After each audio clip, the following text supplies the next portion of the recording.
May not show it, but we had yet another action-packed season in the TVC-Ohio. The Buckeyes ran the table for a perfect 10-0 regular season record, but their path to their second consecutive TVC-Ohio title was by no means an easy one. The TVC-Ohio says goodbye to the likes of Nayland Yates and Travis J. John, who capped off their storied careers in their final season. While Athens will be bringing back Clay Davis to make one more run at a championship. Then there's the Buckeyes, with their future in the hands of sophomore running back Keegan Wilbur. But of all, a star was born. His name, Garrett Maiden. J. John ran his way into the Golden Rocket record books, but fell short of a postseason berth.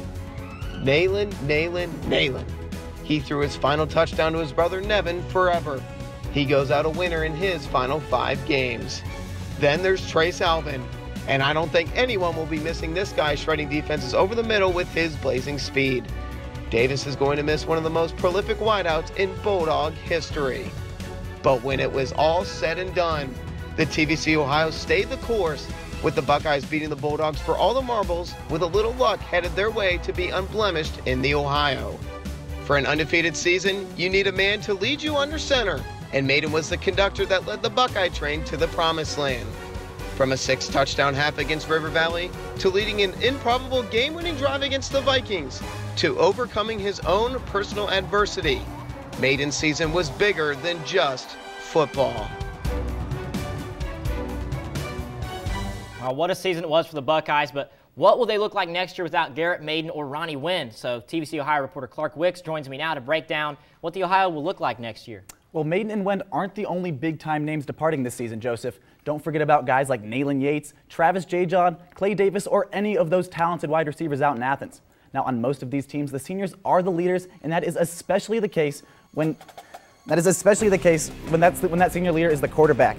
Now, if you're going to notice anything different about the TVC-Ohio next season, it's under center. Every single team in the conference, other than the Alexander Spartans, will be losing their quarterback to graduation. But if any team is going into next year with an advantage at the quarterback position, it's the Meigs Marauders. In the first season against Galley Academy, the Marauders lost both Zach Heldon and Christian Maddox to injury. This forced sophomore Cody Cox into the spotlight. And now while he may not have had a ton of success in that position, that experience will be undoubtedly useful going forward in the future.